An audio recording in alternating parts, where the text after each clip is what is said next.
Eu sou Maria Auxiliadora Arantes e dou as boas-vindas em nome do Conselho de Direção, do Departamento de Psicanálise do Instituto Sede Sapiense e da comissão organizadora desse evento. Eu tenho breves palavras. Depois do assassinato, continuam os esforços para apagar a memória e para não deixar nenhuma recordação dos crimes. Tem um filme argentino que se chama Verdades Verdadeiras. Verdadeiras. Não foi traduzido, mas eu não sei se não tem legenda. A gente já discutiu com Elsa Lobo no Memorial da Resistência. E é um filme que se chama Verdades Verdadeiras, que é a história da Carlotto, como se chama Estela, da Estela Carlotto. E a história é um filme não demasiado bom como filme, mas é a história da filha, da história da família Carlotto, a história de como a filha foi desaparecida, que aliás é a história, a filha da Carlotto é de minha geração, poderia ter 2 anos menos, mas é a história da militância estudantil e operária dos anos 68, 76 na Argentina. E em uma cena, a Estela Carlotto, desesperada, ela era uma professora de escola, era diretora de escola de ensino fundamental, uma família de classe média da cidade de La Plata, na província de Buenos Aires, e ela tem um contato e vai ver um delegado de polícia para tentar resgatar a filha, um contato, uma colega da escola. E o cara falou: senhora, esqueça.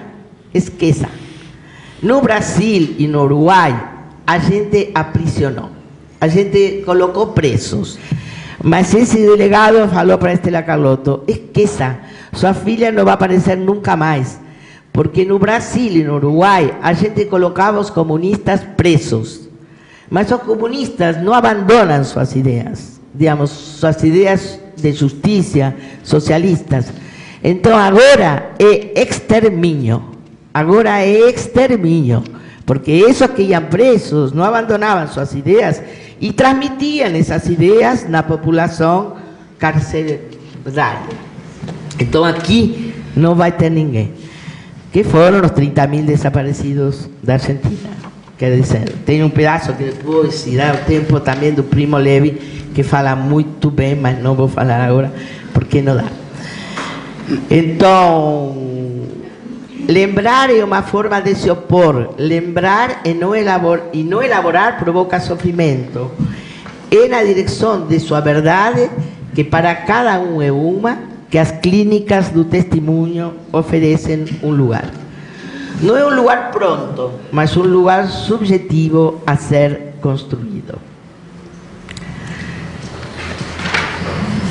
Memória e esquecimento, mais do ponto de vista psicanalítico. No Brasil, há um movimento de esquecimento, recalque ou recusa de que houve tortura no regime militar, o que gerou a naturalização da violência como um sintoma social. Isso é o que a Vera Malaguti fala e desenvolve, e tem muito estudo.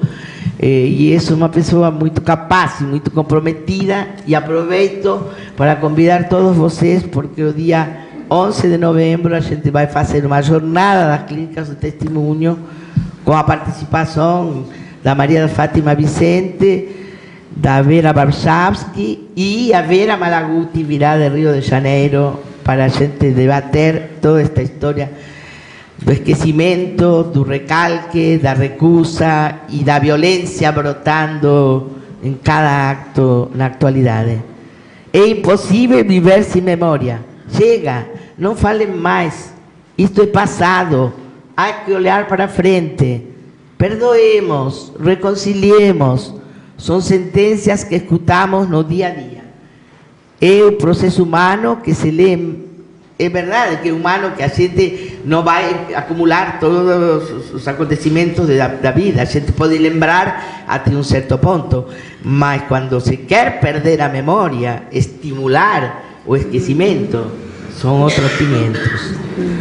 Na clínica o testemunhos, diversos dispositivos clínicos posibilitan que todos sejamos testemunhas do que é falado, rememorado, construído.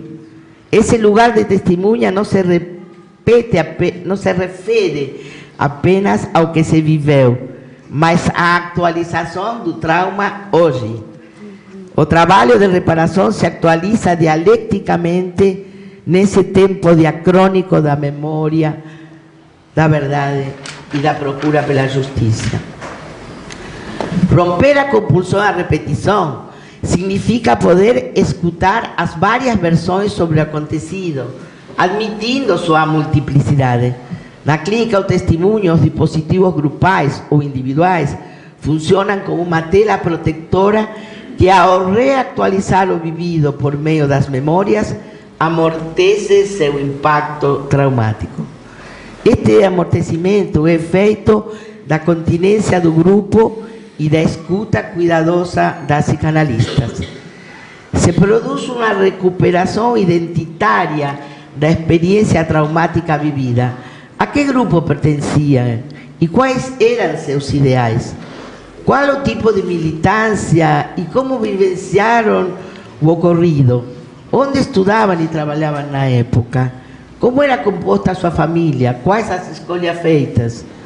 A inscrição do novo na experiência traumática significa poder entrelaçar o que se foi, o que se é hoje como sujeito, o que se foi como sujeito, o que se é hoje como sujeito e o que se projeta como sujeito como futuro. Frente a situações de autoritarismo e dominação, podemos ofertar fala e pensamento como forma de resistência e movimento. Papel da psicanálise frente às consequências psíquicas. Na verdade, aqui a gente pensou qual é o lugar dos psicanalistas, analisando os sintomas que consideramos que são consequências psíquicas dos fenômenos ditatoriais. Tem um famoso artigo de Freud, não? As consequências psíquicas da diferença sexual anatômica. Mas agora a gente quer, e estamos nessa pesquisa, nessa elaboração e nessa escrita das consequências psíquicas da pulsão de morte, da crueldade, da banalidade, da banalização do mal, do sadismo, da crueldade, do sinistro, as consequências psíquicas sobre os sujeitos que nasceram durante a época da ditadura, ou que foram golpeados pela ditadura, mas então tem consequências psíquicas que a gente tem que pensar muito seriamente como psicanalistas. Como psicanalistas somos convocados a refletir sobre a questão do testemunho, que vem se desenvolvendo internacionalmente desde a Segunda Guerra Mundial, desde o extermínio nazista, com toda, tem uma contribuição muito grande do trabalho da República Argentina, que teve seus momentos. Isso seria para uma conferência outra. É verdade, as mães da Praça de Maio começaram a dar volta pela Estátua da Liberdade no ano 1976, 77, onde eu ainda morava na Argentina. Suportava, tentava, resistia a não sair de minha terra. Mas faz pouco tempo saiu no Facebook um desenho de um caricaturista argentino, que acho que é Liniers, não me lembro se foi outro, que estão as madres girando alrededor da Estátua da Liberdade e o cara dice o movimento das madres da Praça de Maio contradiz as leis da física, porque elas andam em redondo, andam em volta, andam em redondo, em círculo vicioso, mas continuam em frente. Então é algo que acho que esse é um pouco a garra que tem que temos que nos introspeccionar, analisar como analista, para ver se temos essa garra de continuar dando voltas, dando voltas, dando voltas, que a vezes é muito sofrido, é muito angustiante, mas tendo a convicção e alguma certeza de que a gente vai em frente. Então, aqui no Brasil, começou no 2002 a comissão da anistia. Eu vi a filha do Gregori, como se chama? Gregori? Do José Gregori. José Gregori, eu vi em 2012 uma conferência onde ela contou que quando ela voltou a ver uma entrevista com o filho do Paiva, e ligou para o pai, que era ministro de Justiça do governo Fernando Henrique, e ele falou: pai, que é isto? Até quando vamos seguir dessa maneira? E isso era 2001. E o pai, mobilizado por todo o momento político, óbvio, e também pelo pedido da filha, que é uma grande advogada da PUC, criou a comissão de anistia. Mas depois demoraram mais 10 anos para que a Dilma, com todas as críticas que se fazem a ela, de todo o que não faz, em um governo que tem que aguentar, engolir muito sapo, mas ela criou. E ela não foi por acaso, que foi ela que criou a Comissão da Verdade. Então, a partir daí, é que nós aqui no SEDES podemos falar. Eu falava aqui no SEDES, sim, eu cheguei no Brasil em 78, mas se falava 78, 80, 85, mas depois caímos no silenciamento, gente. Caímos no silenciamento. Eu me alienei nesse silenciamento, encantada pela psicanálise, sabendo que a psicanálise tinha muito a dizer, mas o silenciamento político funcionou. Então, a ver como posso pular para falar um pouquinho mais sobre a psicanálise. Então, a pergunta dos psicanalistas formula-se em torno do que fica como marca, traço ou sintoma em cada sujeito afetado e a comunidade a qual pertence. Sabemos que desde a psicanálise não existe generalização possível. Cada caso é um caso.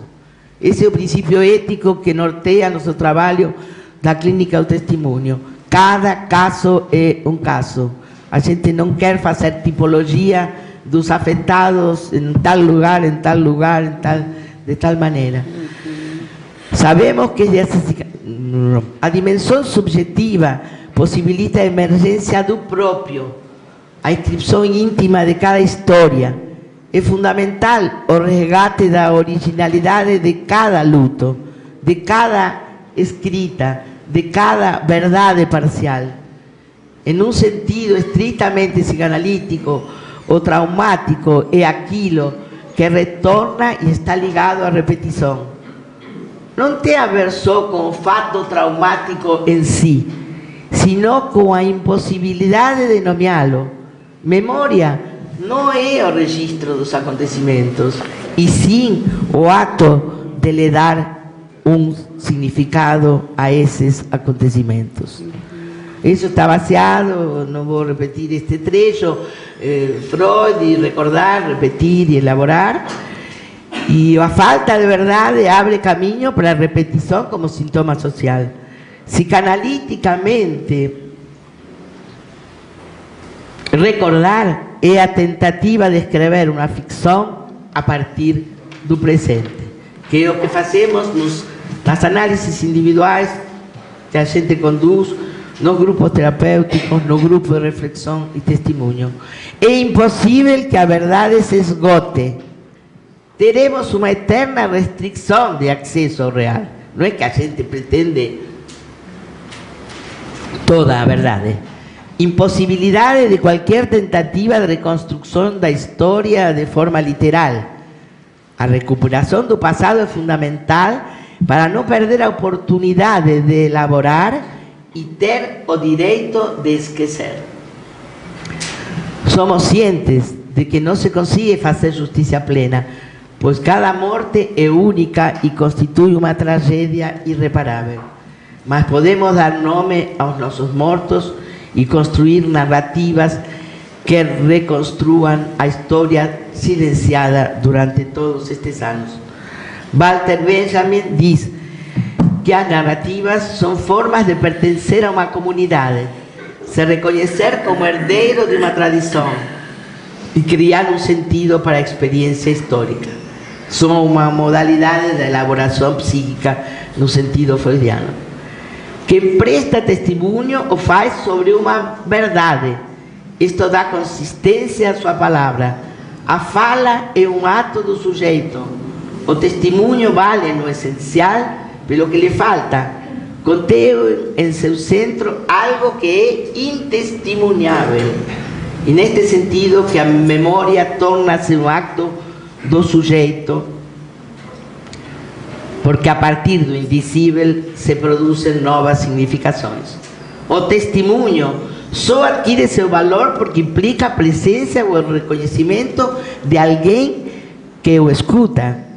Falar é uma escolha subjetiva e política que se opõe a silenciar, pois pensamos que é preciso falar para que a verdade seja conhecida.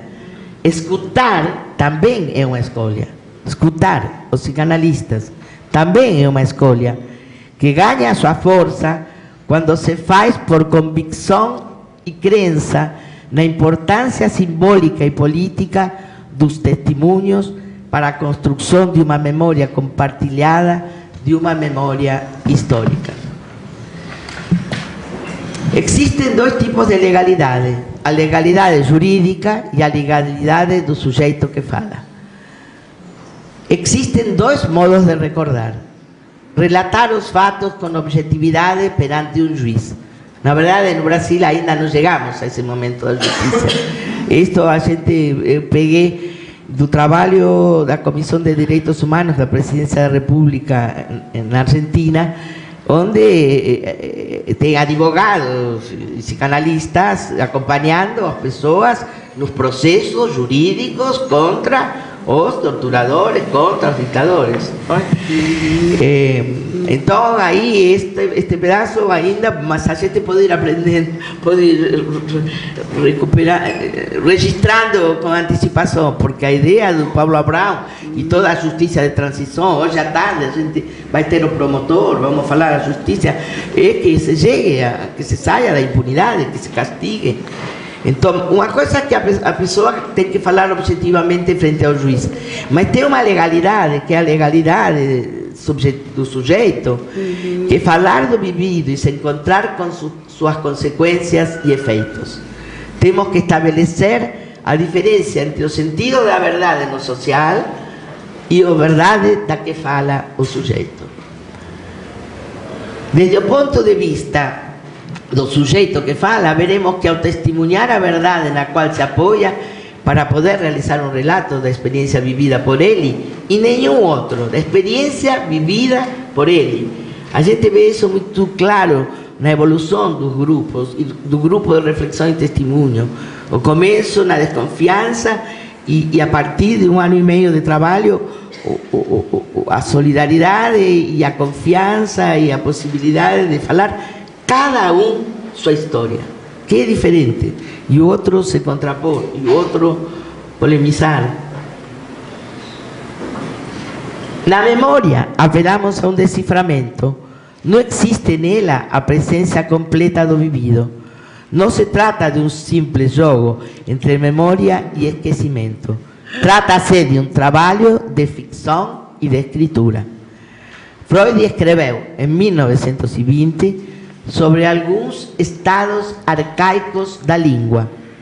Esses estados regressivos do aparelho da linguagem permitem pensar que um longo trabalho de cultura foi necessário para que, de instrumento de dominação, a língua como instrumento de dominação em favor do mais forte, como foi nos tempos originários, a língua se tornasse esse instrumento tão precioso para a inteligência, o próprio cimento de solidariedade entre os homens. A prática da tortura destrói esse progresso da língua. Quero falar um pouquinho do que o torturador, para terminar, quer fazer, qual é o objetivo da tortura, física ou psicológica. Os suplícios físicos e psíquicos, os sentimentos de desamparo, solidão, pânico, aparecem muito nos relatos das pessoas que participam de nossos dispositivos clínicos. Sabemos que o que torna possível a tortura é a abolição prévia de qualquer diálogo vivo, qualquer linguagem entre o torturador e sua vítima. Para o torturado não é seu semelhante, não pertence à mesma humanidade. Nós vamos te quebrar por dentro, dizia o delegado Fleury para Frei Tito. A arma mais poderosa que o torturador utiliza é destituir a palavra de sua função simbólica. A violência física é acompanhada de palavras, insultos, destinada a confundir a identidade do sujeito no mais íntimo e precioso de seu ser. Formulados no contexto da degradação física, as palavras tornam-se golpes que abalam o edifício sempre precário da pessoa e despersonalizam a vítima. O trabalho da clínica do testemunho trata de tornar inteligíveis os signos do horror em uma tentativa de modificar o caráter inenarrável do acontecido, para manter viva sua memória e evitar que aconteça novamente. O povo que esquece sua história está condenado a repeti-la. Muito obrigado.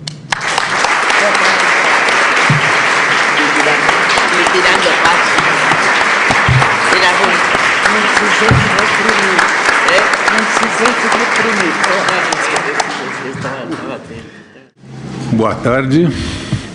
Quero agradecer ao pessoal que organizou este evento, a oportunidade de poder participar desta mesa e poder trazer uma reflexão do trabalho que a gente tem desenvolvido com a Clínica do Testemunho. É a primeira fala pública entre psicanalistas que a nossa clínica faz.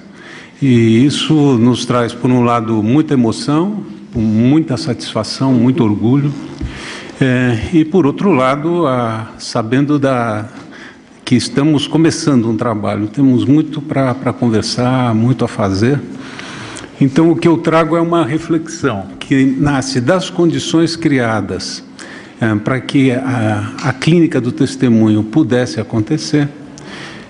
Como nós entendemos essa clínica, basicamente articulada em torno do desmentido social e o reconhecimento como uma contra-efetuação do desconhecimento social, e alguma coisa sobre a intimidade da relação que se desenvolve no interior dessa clínica. E assim vai. Muita coisa dos princípios certamente vão se repetir. De qualquer forma, apresento a vocês a reflexão de uma forma razoavelmente completa. Então, lá vai. A Comissão de Anistia foi instalada pelo Ministério da Justiça no dia 28 de agosto de 2001, para analisar os pedidos de indenização formulados pelas pessoas que foram impedidas de exercer atividades econômicas por motivação exclusivamente política, desde 18 de setembro de 1946 até 5 de outubro de 1988. Em sua atuação, esse órgão reuniu milhares de páginas de documentação oficial sobre a repressão no Brasil, de depoimentos escritos e orais das vítimas. E é deste grande reencontro com a história que surgem não apenas os fundamentos para a reparação das violências, como também a necessária reflexão sobre a importância da não repetição dos atos de arbítrio do Estado. É a partir da compreensão do processo histórico-político da anistia brasileira que a Comissão da Anistia pôde promover uma virada hermenêutica nas leituras usualmente dadas à Lei 10.559 de 2002, a Lei da Anistia, da qual leio o artigo 2. É concedida anistia aos que, no período de 18 de setembro de 1946 até a data da promulgação da Constituição, foram atingidos em decorrência de motivação exclusivamente política, por atos de exceção, institucionais ou complementares. A comissão da anistia se orienta por duas premissas para o atendimento dessa lei. A primeira premissa é a de que a anistia é concedida àqueles que foram perseguidos e não aos perseguidores. Caso houvesse compreensão adequada desta prescrição, não haveria discussão acerca da validade da pretensa autoanistia de 1979. Uma segunda premissa da comissão reside no fato de que o artigo citado é genuíno reconhecimento ao direito de resistência e dos erros cometidos pelo Estado contra seus concidadãos. Quanto ao direito de resistência, Bobbio se refere a duas grandes linhas de sustentação da questão. Uma vinculada à obediência irrestrita ao soberano e outra que defende o direito de resistência a este em nome de uma causa maior, como a república ou a democracia. Toda a história do pensamento político pode ser distinguida conforme se tenha posto o acento como os primeiros no dever da obediência ou como os segundos no direito à resistência.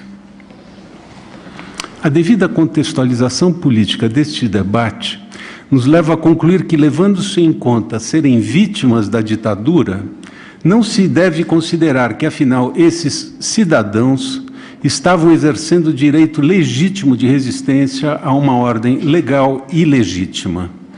Antes de serem vítimas, são, portanto, resistentes, e que a condição de anistiado político simboliza toda a sua histórica contribuição política pessoal. O entendimento afirmativo da Lei 10.559 de 2002, conhecida como a Lei da Anistia, sustenta não o esquecimento imposto, não o perdão, mas a ideia de que a anistia é ato de reconhecimento do erro do arbítrio impetrado em nome do Estado e declaração da legitimidade de ter resistido ao regime ditatorial. Atualmente, os pareceres finais da Comissão da Anistia, remetidos ao Ministério de Estado da Justiça, como parte regimental do rito de concessão do status de anistiado, trazem esta mensagem de forma explícita. A Comissão de Anistia opina pela declaração de anistiado político ao perseguido político tal, oficializando por este ato o pedido de desculpas em nome do Estado brasileiro. A estrutura de reparação do dano moral pode ser formulado por meio de políticas públicas de memória, promotoras de reparações em vários níveis simbólicos que garantem ao próprio Estado a devolução da dignidade que a ofensa estatal lesionou. É por esta razão que destaco da atuação da Comissão de Anistia duas ações. A primeira, a Caravana da Anistia, que tem por objetivo relembrar e esclarecer fatos históricos, resgatando a dignidade dos perseguidos, onde a mesma fora ferida, e devolvendo-lhes a voz nas sessões públicas de julgamento nos locais onde ocorreram as perseguições. A segunda ação é o Memorial da Anistia Política do Brasil, onde relata-se a luta pela anistia e as ideias interrompidas pelo autoritarismo, como forma de, a um só tempo, resgatar tais vivências do esquecimento e reparar coletivamente uma sociedade inteira pelo incalculável prejuízo da perda de toda uma geração de ideias e utopias políticas violentamente extirpadas do espaço público. Nas palavras de Antoine Garapon, se um prejuízo pode ser reparado, já uma identidade negada exige ser reconstruída, reiterada por um ato de justiça inédito aos olhos de muitos, o reconhecimento. Desta forma, a demanda atendida pela Comissão da Anistia em sua atividade de reparação econômica, da reparação moral, ampliou-se para suportar também medidas que atendessem à reparação dos danos causados à vida emocional dos afetados pela violência de Estado nos anos da ditadura e de suas sequelas e de suas consequências transgeracionais. Busca-se assegurar, através de um conjunto de medidas de compensação, restituição e reabilitação das vítimas, satisfação pública e não repetição, o atendimento à dimensão econômica e retributiva, à ofensa moral e que previna a sociedade contra a repetição das violações. É a partir desta compreensão toda que o Ministério da Justiça, através da Comissão de Anistia, iniciou uma nova etapa do programa de reparações da Comissão da Anistia, buscando, por meio de chamada pública, selecionar projetos da sociedade para fomentar a implantação de núcleos de apoio à atenção psicológica aos afetados por violência de Estado, a que se refere a 10.559.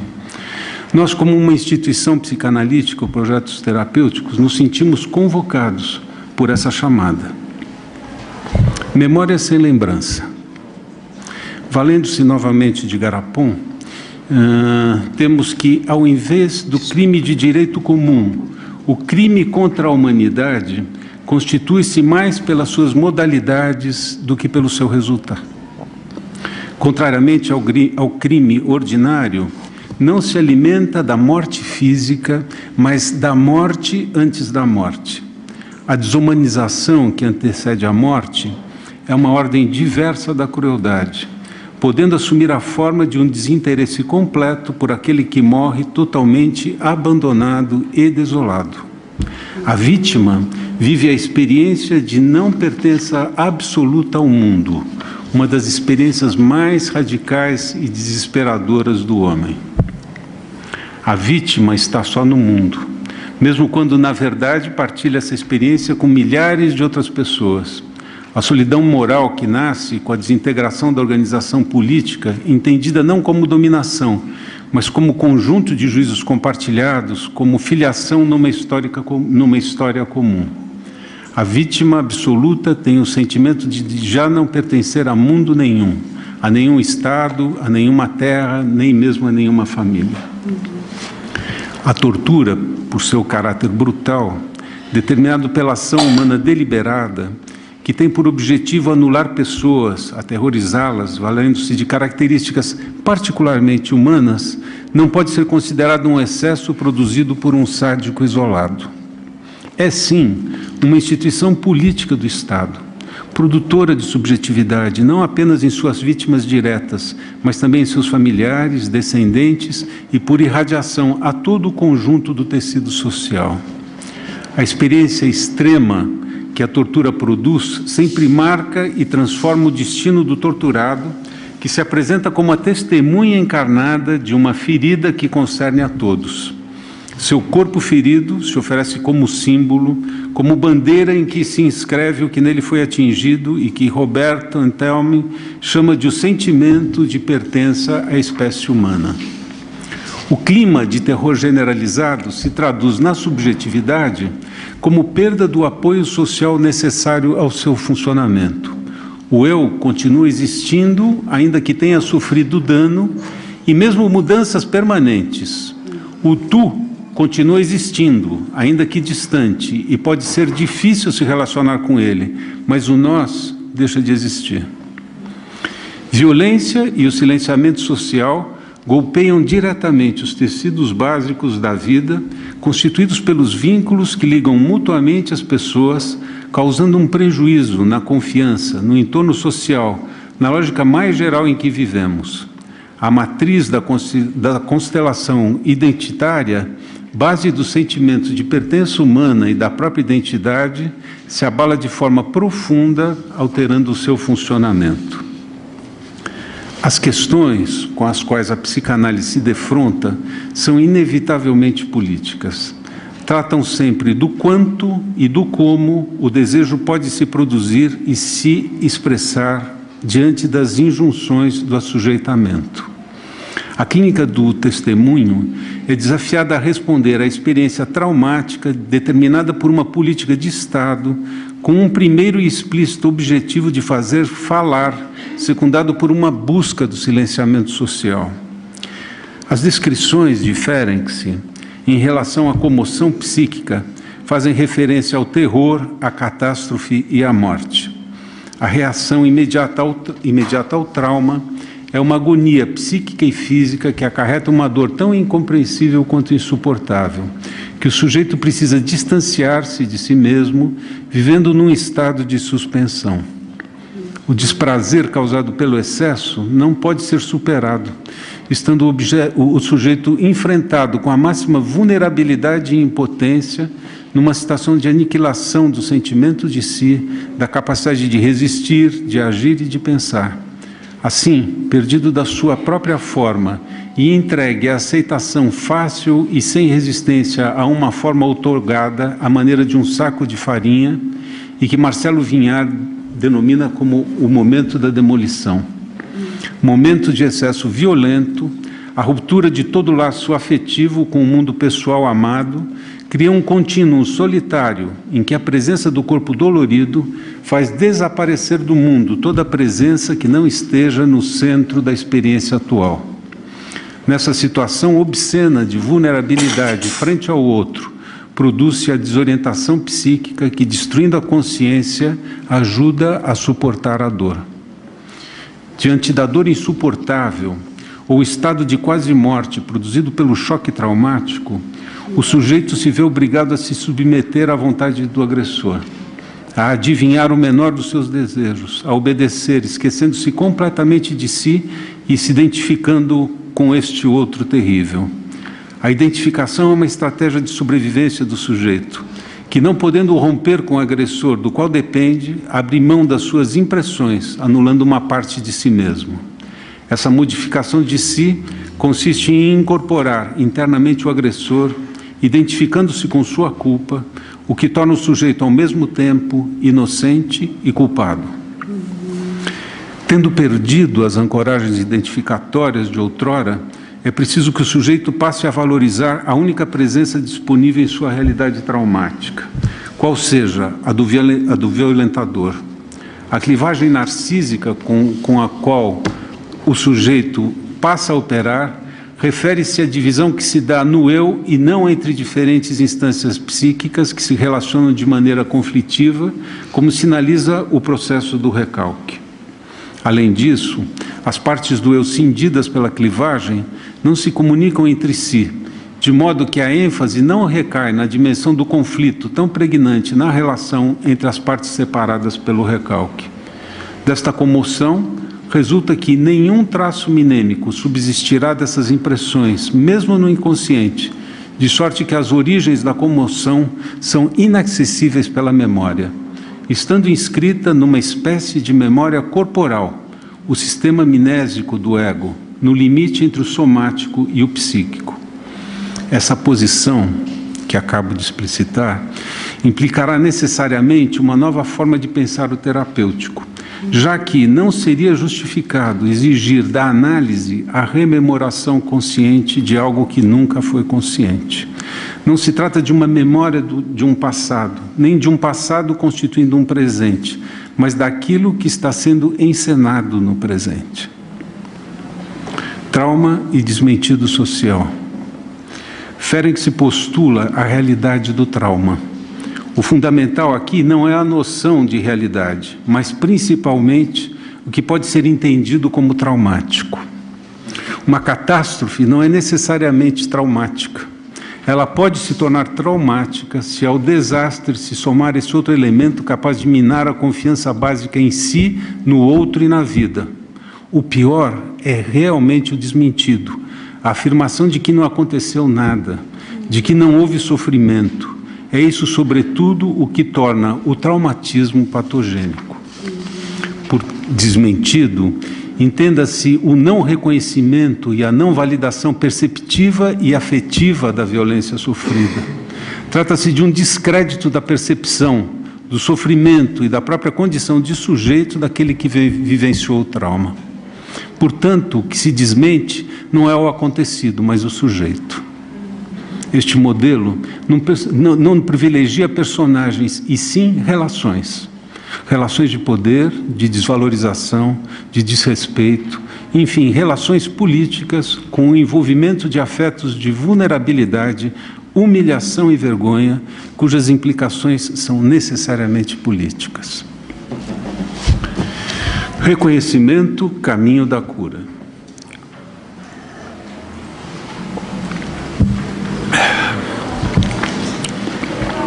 Considerar o reconhecimento como o avesso do desmentido implica dizer que efeitos traumáticos podem ocorrer quando alguém não é reconhecido na sua condição. Não é possível uma posição neutra a esse respeito. O desmentido, enquanto não validação das percepções e dos afetos de um sujeito, pode ser entendido como um reconhecimento rejeitado. Nessa linha, podemos dizer que o reconhecimento é, em primeiro lugar, reconhecimento da vulnerabilidade de um sujeito. Fériksen concebe o desenvolvimento do sujeito enfatizando o aspecto relacional, em que não há desamparo ou vulnerabilidade em si mesmo e que o sujeito é vulnerável na relação com o outro, o que implica também o reconhecimento da própria vulnerabilidade. Essa ideia se clarifica com a situação em que um analista, abrindo mão de um lugar verticalizado, arrisca se situar na mesma linha em que está seu paciente, trocando suas experiências que, em consequência de um mesmo destino, compreendem. É nesse momento que o trágico ressurge, momento em que a morte já não é denegada, mas deliberadamente afrontada, publicamente assumida. Afrontamento do destino é o elemento essencial que marca a fundamental mudança que se opera no fundamento da relação com os outros e com o mundo. Inaugura-se, assim, a possibilidade de uma comunidade constituída horizontalmente, uma comunidade de destino, a partir da precariedade dos seus membros.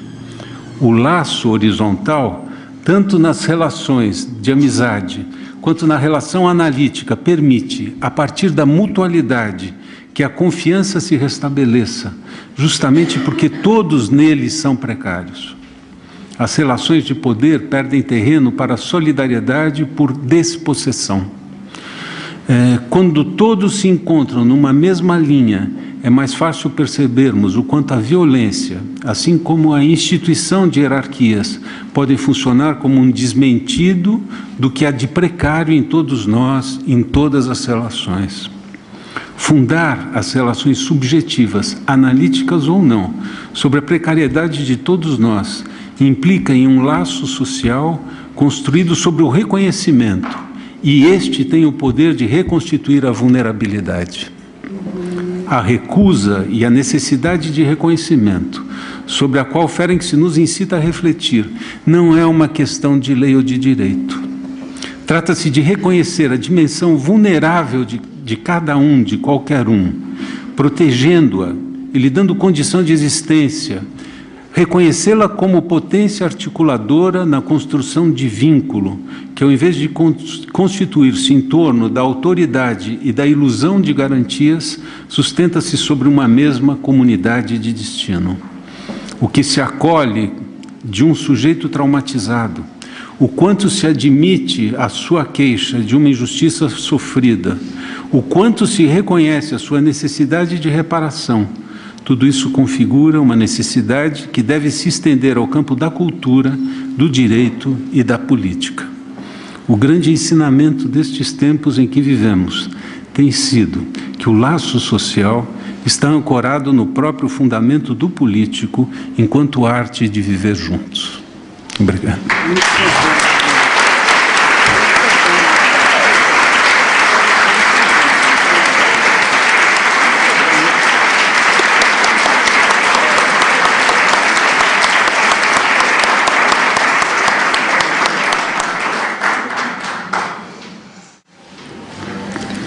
Bom, está aberto para vocês perguntarem, fazerem questões, enfim, o que vocês quiserem.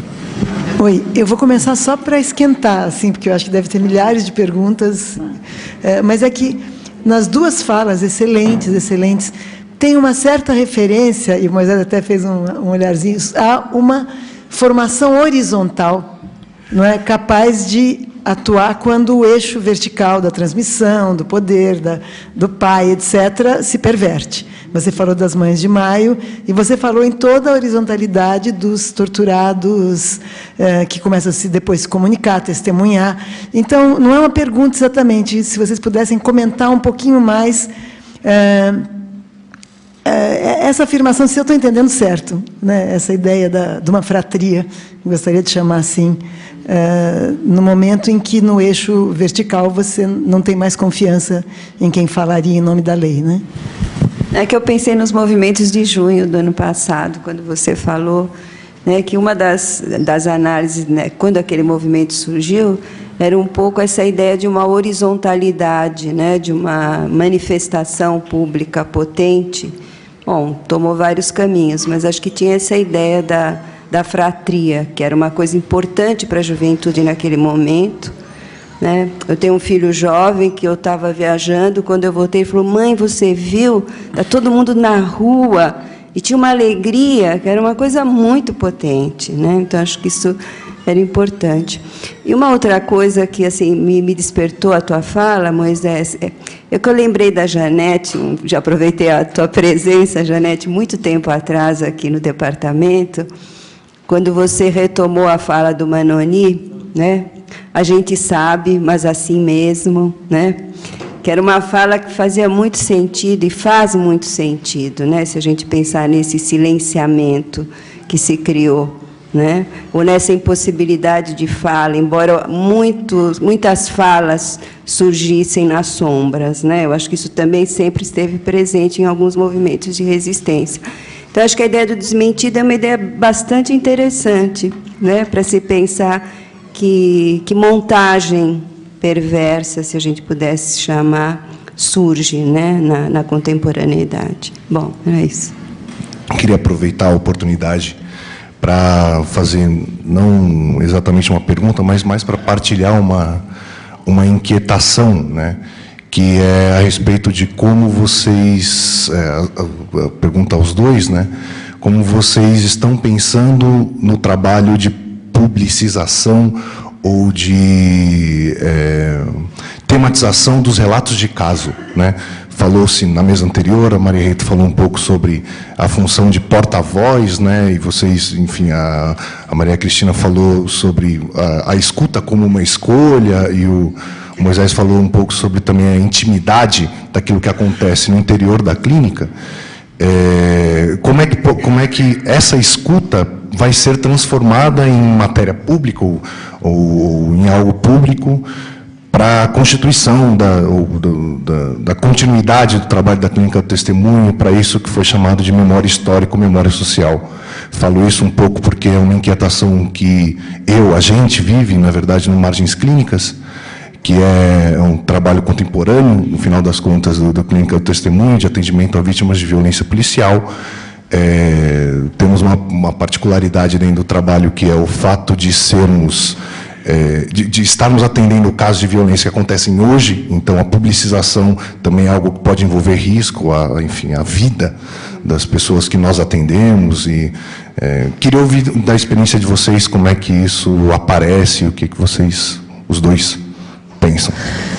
Queria agradecer as duas falas, que são super vindas de uma experiência absolutamente nova, né? Fiquei pensando algumas coisas e muito a partir do que você colocou, eu fiquei lembrando que quando você fala mesmo do sentimento de pertencimento à espécie humana, né? Que a Nathalie Saltzman vai falar como sendo esse narcisismo básico que leva pessoas como o Primo Levi, como alguns outros, eu vou viver para contar, que é algo do que fazia sobreviver em situações de absoluta objetalização, em que o ser humano é nada, sobrava isso, e quando isso não tem, você morre. É o que o Bettelheim vai observar. Se você não tem esse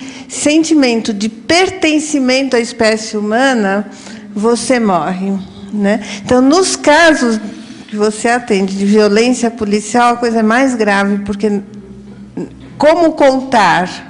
Você conta, você morre, né?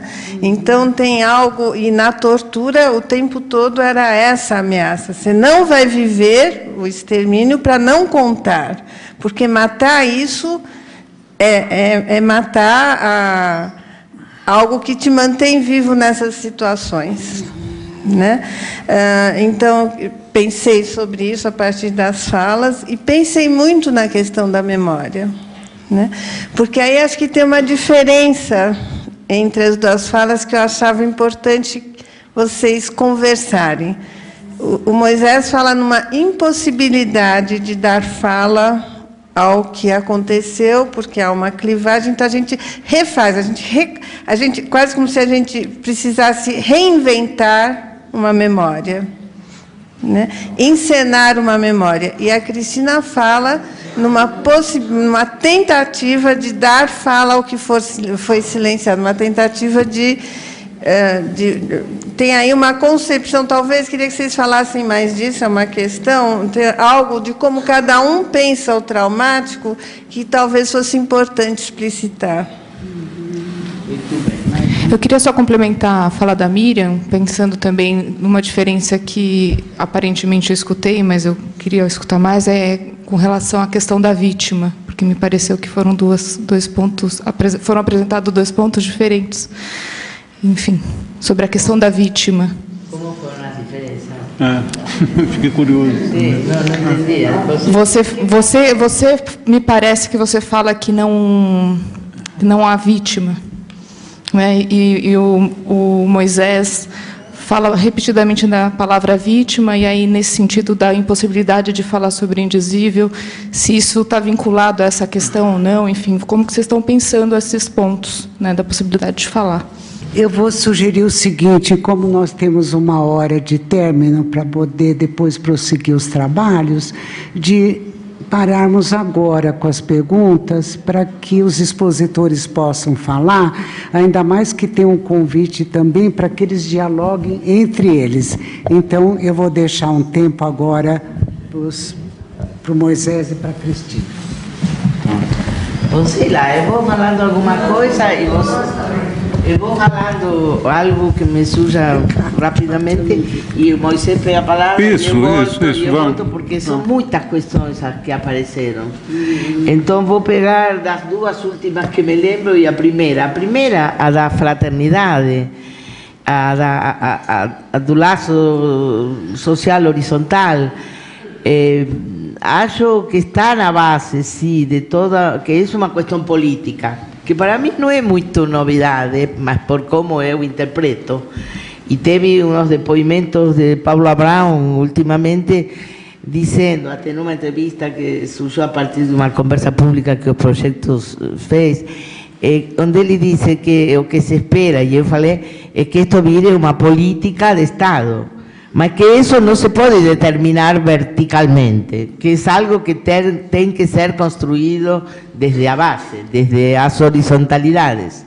Que tudo bem, vai ter uma impulsão do Estado enquanto agente protetor dos cidadãos, mas que implica uma organização entre os irmãos para poder levar em frente esse trabalho. Como a gente está tentando fazer isso? É a partir das oficinas de capacitação, que a gente está começando um trabalho de 1 ano e meio muito laborioso. Temos aqui uma colega, companheira, Andrea, que falou de Grajaú, que participou de uma oficina. E então a gente está tentando disseminar entre os trabalhadores da saúde pública e da justiça a problemática que muitos têm tido pouco espaço para conversar, para falar, nem falar de elaborar. Então, essa história da horizontalidade. A história da Natália, que você falou, que diferença? Da vítima. Vítima e sujeito. Essa é uma discussão que, inclusive, tem uma pessoa que participa das margens clínicas, que é a... Como chama, Nana? A tua colega, a Olivia. que lá no seminário a gente discutia sobre isso, porque temos uma política desde a Clínica do Testemunho dos sedes, desde nosso projeto, de levantar uma questão ética que não é vitimizar o afetado pela violência do Estado. Vitimizar, isso tem uma certa influência lacaniana em psicanálise, que tem a ver com o reconhecimento do sujeito em seu lugar de sujeito, não em lugar de objeto do maltrato, da tortura do outro. E com a Olivia discutíamos, claro, conversamos, porque são conversas, gente, são conversas nas quais eu gostaria que vocês participassem. Vítima, evitar a palavra vítima, mas que é utilizada pela Comissão de Anistia, é utilizada pelo Paulo Abrão, não é um ponto, um comum denominador entre todos nós. O quê? Não, mas a discussão com Olivia, que agora digo, era essa, Cristina, mas eu não posso ser afetado pela violência da polícia, são vítimas da polícia. Então é um tema. Desde onde eu falo, não considerá-lo, não vitimizar a pessoa, porque as pessoas aqui presentes que participam de nossos grupos têm esse desejo de sujeito que quer falar, que quer ser reconhecido, que não é uma pessoa inexistente. Então a história da vítima e do afetado, o afetado no lugar de sujeito afetado, sujeito que tem direito a falar, e a vítima mais no lugar de objeto, desde uma concepção mais lacaniana da relação ser objeto do desejo do outro, de ser objeto do gozo do outro, não é? E isso é muito discutido nos grupos. Porque eu entrei na militância, bom, é todo outro tema. E o tema que a Miriam coloca, que é a história da memória, que vocês te pareceu como que tinha duas posturas, eu nem sei se duas posturas diferentes, ou só para conversar, não mais. O que eu acho tem a ver com a história do que a gente entende por trauma. Exatamente, é o problema do trauma, porque a gente diz, tem um pedacinho aqui que pulei muita coisa, mas eu botei, através da potência da memória, da verdade e da fala dos diretamente afetados pela violência do Estado, toda a sociedade pode elaborar coletivamente o trauma vivido. É uma afirmação problemática esta, eu falo, elaborar o trauma vivido. Por que é problemática? Porque o trauma para a psicanálise, não só para Ferenczi, para Freud, para Lacan, para Melanie Klein, Bion, para todos os grandes nomes, é algo que fica além das palavras. Para Freud, o trauma é uma quantidade de energia solta que não encontrou possibilidade de catequizar representações. Então, por isso está relacionado com a pulsão de morte muda, que não tem palavras. Então, eu acho que aí coincidimos. O que eu planteo é que, inclusive, eu planteo desde o recordar, repetir e elaborar. Todos nós, no curso de psicanálise, trabalhamos arduamente com os pós-freudianos, para um pouco dar um certo desconto a Freud, quando em recordar, repetir e elaborar, ele se plantea preencher as lacunas nêmicas. Mas ele mesmo diz no artigo, isso que você falou hoje, tem fantasias inconscientes que nunca passaram pela consciência. Então não podem ser rememoradas, porque nunca foram, digamos, nunca foram reprimidas, nunca foram reprimidas. E que tem tudo a ver, eu coincido totalmente com vocês, com as marcas no corpo de nossa constituição como sujeitos. A gente nasce puro sujeito, não. Nasce um hipotético sujeito pulsional que vai ter um bom tempo até que se funda a face dele como sujeito, face do espelho, e vai se aprimorando com essa identificação, vai ser puras marcas corporais. Então, o que eu digo da memória é que, justamente, como se faz para trabalhar psicanaliticamente, desde o simbólico, desde a palavra, com situações traumáticas, como uma experiência dolorosa e desorganizadora pode ser transmitida de geração em geração. E foi aí que eu incluí a narrativa. A memória não é me lembrar, como dizia Freud, eu critico Freud aqui, não é me lembrar do traço anêmico. Não, a memória é reconstruir uma história mítica, reconstruir uma história histórica e uma história social, e lhe dar novas significações. Falar, se deixar falar, falar, falar, falar.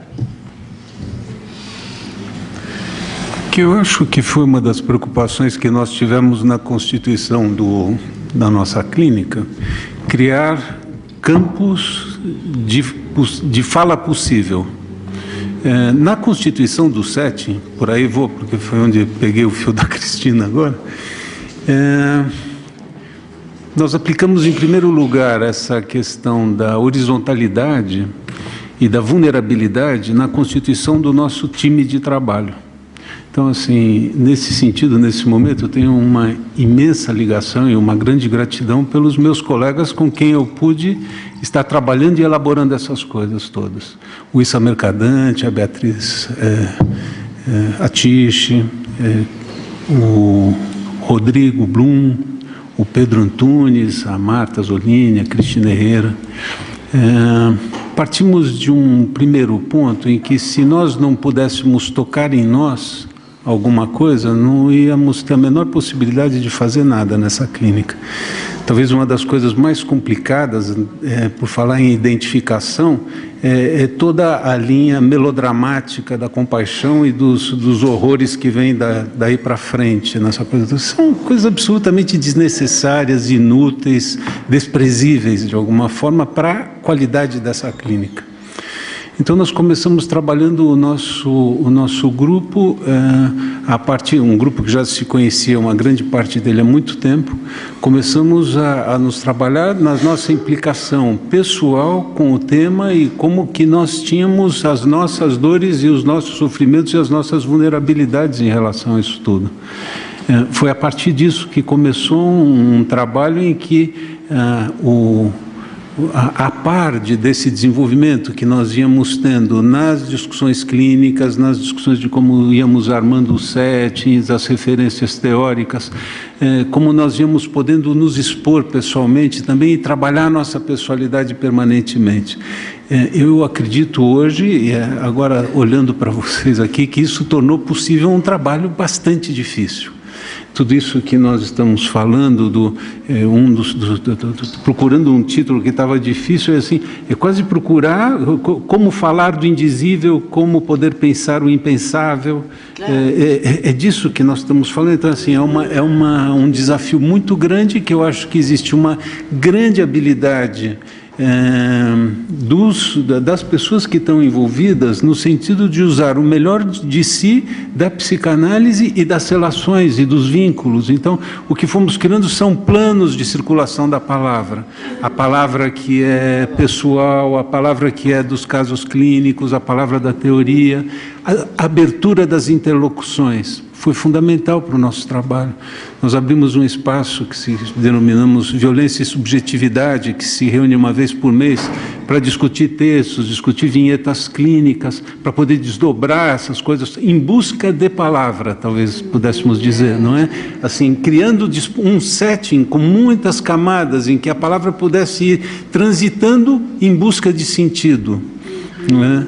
Assim, a partir de muitas abordagens diferentes. Tivemos dois grandes parceiros, né, nessa jornada, que são o Pedro Mascarenhas, que tem nos ajudado e tem nos trabalhado também com um ferramental duplo que ele pode atuar, do psicodrama e da psicanálise de uma forma muito potente. A Cátia Coutar, que esteve conosco, fazendo a nossa supervisão clínica, sendo uma grande parceira no sentido do input de textos e de autores e de articulações. da presença amiga da Dodora, que esteve sempre por perto, sempre nos incentivando. Na verdade, talvez seja um dos pilares dessa história toda, que torna possível esse avanço democrático que esta clínica torna possível. E eu concordo completamente com a Cristina, que eu também tenho uma grande satisfação com esse trabalho de ter podido me aproximar intensamente do social, assim, da história do meu país, da história do Brasil, dos movimentos sociais, que hoje nós quase não falamos, mas foram fundamentais para poder ir segurando uma onda muito difícil de levar. Não é à toa que ficou tão silenciada há tantos anos. Então, assim, essa é uma primeira coisa que me ocorre. Queria responder sua questão, que é uma questão... Como é teu nome? Rafael. Grande Rafael. Meu filho não chama Rafael. Meu filho pequenininho. Não, você fez uma questão, levanta uma questão que é uma questão que estamos atravessando dolorosamente, que é a história do sigilo do discurso das pessoas que participam, que fazem análise individual e que participam de grupos, um grupo que começou, a gente teve um grupo que neste momento se dissolveu, porque já funcionou 1 ano e meio, mas que foi o primeiro grupo. Como começou todo isto foi a partir do vertical, a partir da comissão de anistia. Então eles fizeram um chamado, porque o projeto piloto é para atender pessoas que sejam anistiados, já que passaram por esse processo que a Rita falou, que o Moisés, eu falei, que foram pleitear um processo administrativo para ser anistiados. Então este projeto era, em princípio, para atender anistiados. Tem 77.000 anistiados. Mas tinha chegado alguns. Depois a gente foi abrindo para familiares e outras pessoas que foram se aproximando. Mas as primeiras pessoas chegaram via inscrição na comissão de anistia e não tinha muita clareza de que se tratava. Então a gente teve que ir configurando tudo isso.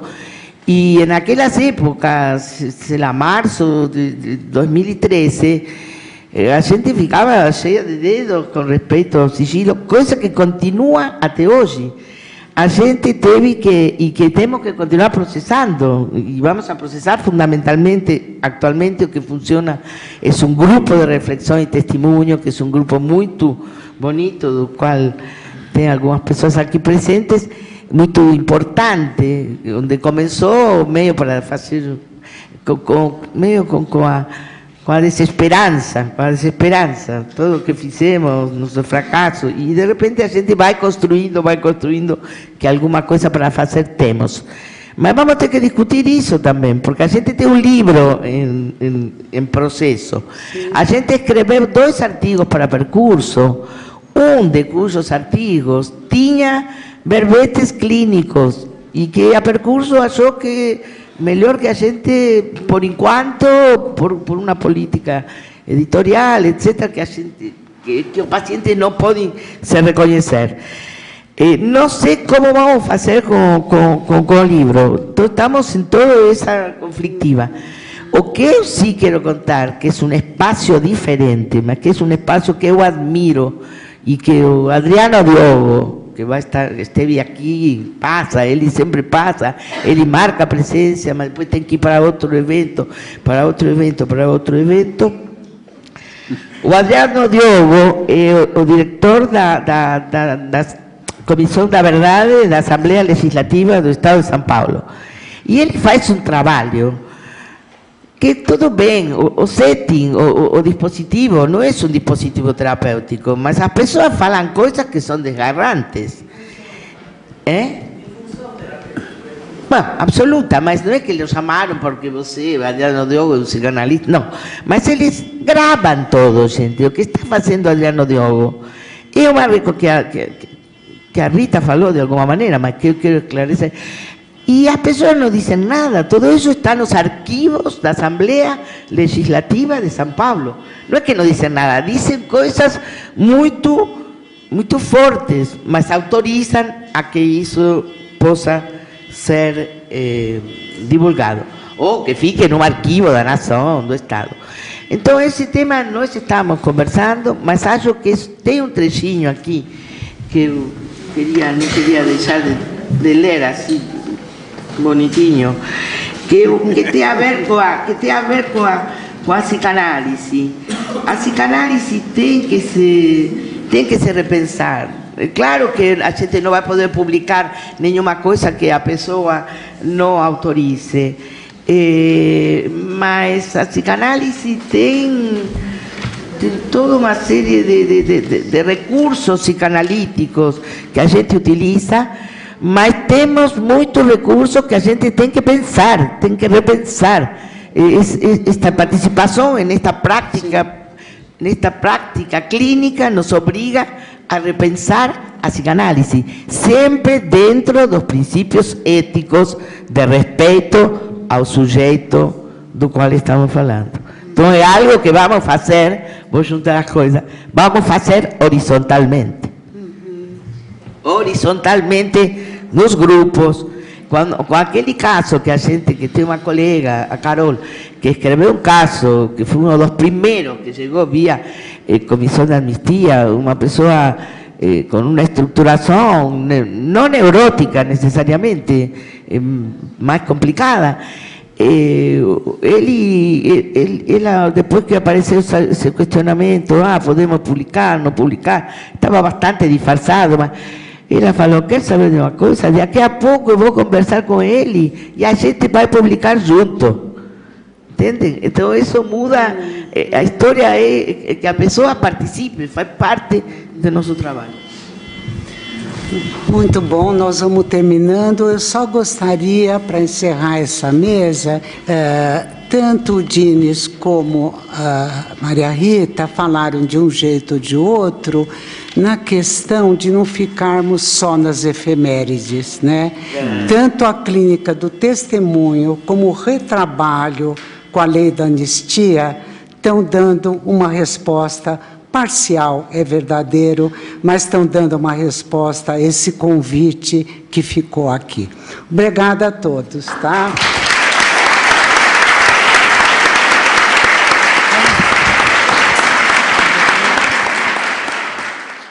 Vamos lá, eu sei que a gente tem muitas coisas que falar, né, a respeito desse evento maravilhoso. Parabéns aos organizadores, parabéns à idealizadora Dodora, que realmente lutou bastante. Vocês fizeram um evento lindo, nós tivemos 2 mesas realmente muito boas de manhã, e acho que temos a perspectiva de seguir esse mesmo nível, né? E para nós, do Departamento de Psicanálise, é muito, muito bom, muito satisfatório poder encarnar essa psicanálise que a gente veio para cá por causa disso e procura transmitir, né? Procura multiplicar. Eu acho que um evento como esse é uma prova, né? Um a mais nesse caminho, né? De consolidação de um pensamento, de uma forma de estar, de uma psicanálise de fato comprometida, né? Na política, na sociedade, porque senão ela deixa de fazer sentido, e também na melhor esteira dos textos sociais do Freud, que não são qualquer coisa na teoria, são constituintes da teoria, tanto quanto qualquer texto metapsicológico mais denso dele, né? Bom, a nossa mesa agora à tarde se chama Lei e Estado de Exceção. A primeira pessoa a falar é a Caterina Coutai, que é psicanalista e socióloga, autora dos livros Política e Psicanálise, O Estrangeiro, Totem e Tabu, um mito freudiano, e organizadora do livro O Estrangeiro. Depois fala o colega do departamento Flávio Carvalho Ferraz, psicanalista, membro do Departamento de Psicanálise do SEDES, livre docente pelo Instituto de Psicologia da USP, autor, entre outros livros, A Eternidade da Maçã, Freud e a Ética, Tempo e Ato na Perversão e Ensaios Psicanalíticos. A Caterina vai começar falando, depois seguimos com o Flávio. Bom, gente, boa tarde. Antes de mais nada, eu queria agradecer esse convite. Isso posto, foi muito difícil achar um fio condutor para começar a falar, porque o estado de exceção é o nome de um livro, né, do Agamben. Então, eu tentava pensar em outra coisa e vinha o livro. Falei assim, bom, o que eu vou fazer aí? Eu vou fazer um resumo do livro, vou embora, agradeço, né? Então, achei que não era bem isso, mas temo que, de alguma maneira, seja um pouco isso. Então, eu vou pedir uma ajuda, quer dizer, eu vou me apoiar para começar, para ficar menos árido, com um papo que começou na hora do almoço, né, que esses papos são sempre interessantes. E eu acho que quando um analista tenta teorizar uma questão, ele sempre tenta teorizar uma questão que foi uma questão para ele, né? Quer dizer, não é o acaso que escolhe nossas questões, né? E aí eu diria que eu tenho tudo a ver com o estado de exceção, né? O estado de exceção tem tudo a ver comigo, visto que eu nasci num estado de exceção, né?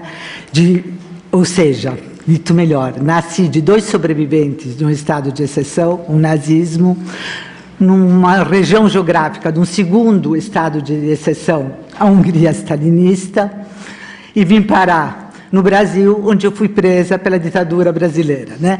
Então, digamos que são 3 experiências, né, de estado de exceção, mas que ecoam de outra maneira, né? Então, talvez a Dodora não tenha exagerado quando me botou nessa mesa, né? Mas, por via das dúvidas, eu resolvi começar pelo Freud, né? Porque toda vez que eu tenho alguma dificuldade, eu peço ajuda para o velhinho, né? Meu totem particular, né? E no sentido, né? Por que eu peço ajuda sempre para ele, né? Porque eu cheguei nele para a sociologia, né? Quer dizer, eu cheguei pelos textos sociais, né? Que provocaram uma verdadeira hecatombe na minha cabeça, né? E ele sempre tentou dizer que a psicanálise não era uma visão do mundo, não podia ser, mas que o seu campo era do sofrimento do sujeito no mundo em que ele vivia, né? Então, digamos que essa é a primeira grande ajuda que ele me dá. E para falar de política, né, convém lembrar que ele nunca ignorou a política do seu tempo, né? Pessoalmente, ele era um burguês liberal, mas ele levou em conta tudo o que acontecia politicamente no mundo. Como nós podemos comprovar nas importantes conclusões que ele tirou da Primeira Guerra Mundial e de suas percepções no que diz respeito à ameaça representada, tanto pela barbárie nacional-socialista, quanto aquela que vinha embutida no bolchevismo. Em sua obra, a dimensão política, como lembra Plon, é inseparável de sua teoria da religião, uma vez que a questão do poder vem associada à interrogação das fontes da crença. Algo dessa ordem também é dito por Laurent, que diz que a antropologia política de Freud é uma teologia política, uma vez que na gênese da construção do edifício social, assim como no religioso, temos o pai. Isso, de alguma maneira, me permite começar por Totem Tabu. Primeiro, porque eu acho que o Totem Tabu não é um livro só antropológico, eu acho que ele é um livro psicanalítico, antropológico, clínico. E segundo, porque ele vai fazer um caminho que depois eu vou tentar fazer o inverso. Ele começa no estado de exceção para chegar na lei.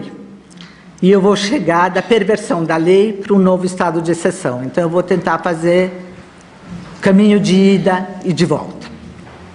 Então, resumindo, em pouquíssimas palavras, o Totem Tabu, eu queria dizer que é o livro onde ele nos dá a sua versão da passagem da natureza para a cultura e nos fala tanto de exceção quanto de lei, né, que são os 2 temas que me couberam nesse latifúndio. Não me parece exagerado afirmar que Totem Tabu pode ser lido como um livro de política de inspiração kantiana, onde Freud propõe uma teoria do poder democrático centrado em 3 necessidades: um ato fundador, o assassinato do pai da horda, uma lei, a sanção, e a renúncia ao despotismo e à tirania, encarnado pela figura do pai da horda. Lembremos os fatos. Os irmãos da horda primitiva se uniram para matar o pai, para ter acesso às mulheres, cujo monopólio ele assegurava pela força bruta. Uma vez consumado o assassinato, Tomados pelo remorso, os irmãos concluíram um pacto que os fez renunciar à violência e ao assassinato, transformando o pai morto em totem a ser cultuado, tornando-o mais poderoso do que quando vivo. Todos os membros que compunham a horda primitiva viviam assujeitados a esse Urvater, essa figura amada e odiada que governava tiranicamente através do fascínio que exercia individualmente sobre cada membro da massa. Só o ato fundador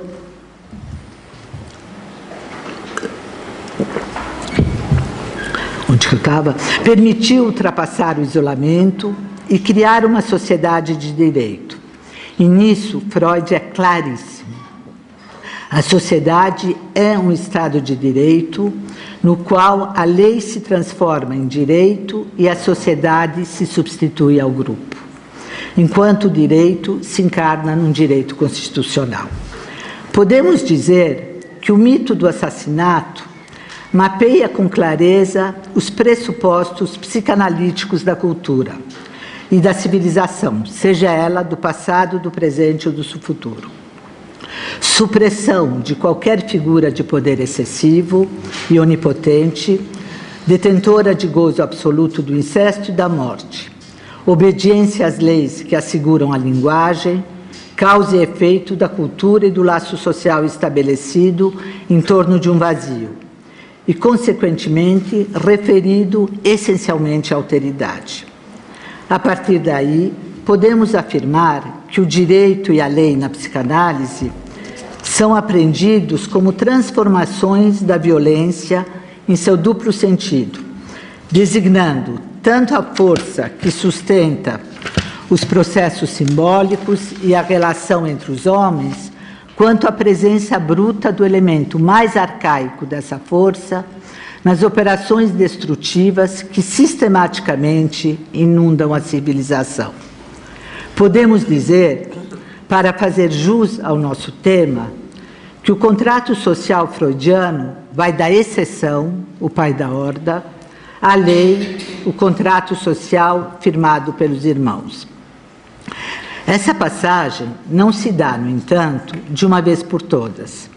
A regressão é sempre possível e nunca estamos a salvo do retorno de um Urvater. Assim como pode acontecer, como já aconteceu, que a comunidade volte a ser uma massa informe, hipnotizada por essa figura de exceção. Massa na qual, como tão bem lembrou Hannah Arendt, não há lugar para subjetividades.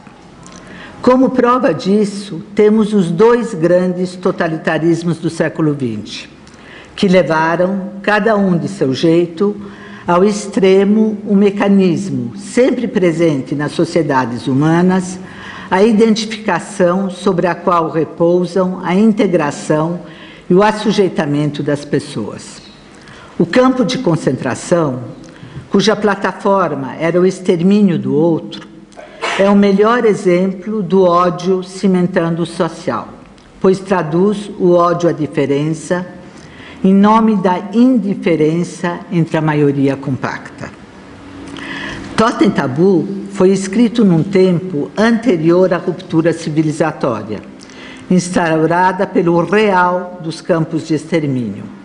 Esse acontecimento maior e coletivo, esse acontecimento maior, coletivo e individual, que nas palavras de Zaltzman, marcou o colapso da civilização ocidental em sua função de proteção do indivíduo contra o reino da morte. E, nesse sentido, eu acho que a Nathalie é uma das pessoas que melhor consegue trabalhar os efeitos disso sobre as nossas subjetividades. E até o último livro dela, que era sobre isso, O Espírito do Mal. Tal desmoronamento tornou-se parte da herança da realidade humana, fazendo que todos nós, em nossos pensamentos conscientes e inconscientes, tenhamos de tratar individual e coletivamente da ferida que representou para a cultura, e eu estou falando cultura em alemão mesmo para não entrar em questões de tradução aqui, tá? já que marcou um tempo em que o homem deixou de ser um homem para si mesmo e para o outro.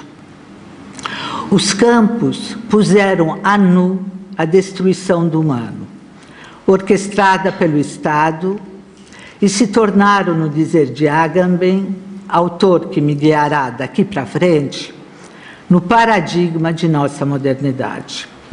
Gente, o Agamben, todos vocês devem conhecer, mas para quem não conhece, é de uma dificuldade atroz. Então, eu vou fazer uma leitura para lá de simplificada dele, só para me servir do mínimo necessário aqui, porque ele dá raiva pelo nível de conhecimentos dele, né? Eu passei da admiração para a raiva, ninguém tem o direito de saber tanto.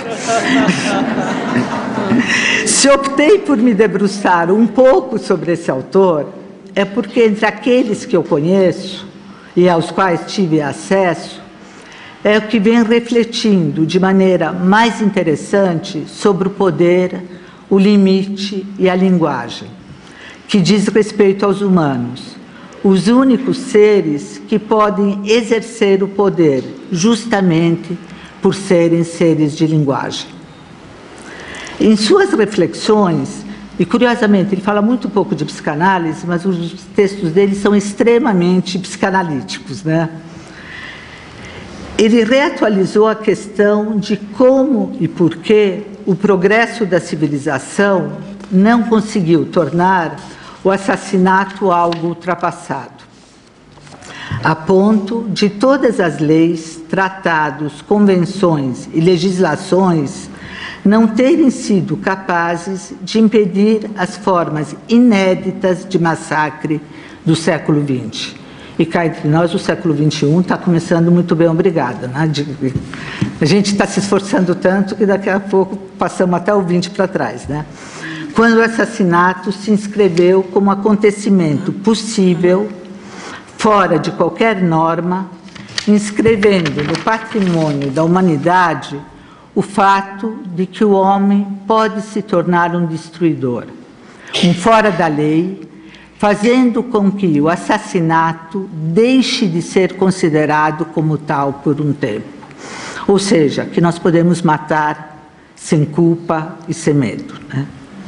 Se a condição de proibição do assassinato é a condição da vida dos homens entre si, como pensar, a partir daí, a vida reduzida a algo puramente degradável e o humano definido como possível de ser assassinado, morto, sem que sua morte seja vista como transgressão e seu assassinato punido? A Maria Rita falou disso a manhã inteira, na verdade, né? Essas são algumas das questões que Agamben tenta responder em sua trilogia, que se inicia com Homo Sacer, o poder soberano e a vida nua, continua com o estado de exceção e termina com o que resta de Auschwitz. No primeiro, com o qual inaugurou sua releitura da tradição da política ocidental, ele se debruçou sobre os enigmas que o século XX colocou à razão histórica, perguntando-se o que é um campo e qual é sua estrutura jurídico-política, para que os acontecimentos que lá aconteceram pudessem acontecer. Na sua tentativa de responder a essa pergunta, resgatou uma figura do direito romano arcaico, a do Homo Sacer, a da vida exterminável ou vida nua, a vida que não merece ser vivida e ocupa uma zona de indiferenciação fora do espaço jurídico e político, ao mesmo tempo em que funda a cidade dos homens. Condenado por um delito, o Homo Sacer não pode ser sacrificado, mas quem o matar não será acusado de homicídio. Né? Nós temos todas as forças de repressão que mataram e não são acusadas de um homicídio. Né? Nesse sentido, Agamben é bastante freudiano. Toda organização possui um incalculável potencial virtual de crueldade. E eu sei que, apesar de tudo, continua difícil para a gente aceitar isso, né? Mas assim é, né? Contra o outro, a ser atualizado todas as vezes que o inimigo e o estrangeiro se fundem num único conceito, né? Toda vez que todo estrangeiro é visto, stricto sensu, como um inimigo. Ele sustenta a tese de que o processo de inclusão da vida nua na política não é uma exclusividade dos regimes totalitários de exceção. Seria muito fácil se fosse, né? Seria terrível, mas mais fácil. Do qual o Terceiro Reich foi paradigmático. Vale, portanto, para as nossas ditaduras latino-americanas, vale também para o socialismo real, tal qual ele aconteceu, e vale, e é isso que o Agamben vai trabalhar, para as democracias ocidentais contemporâneas, né?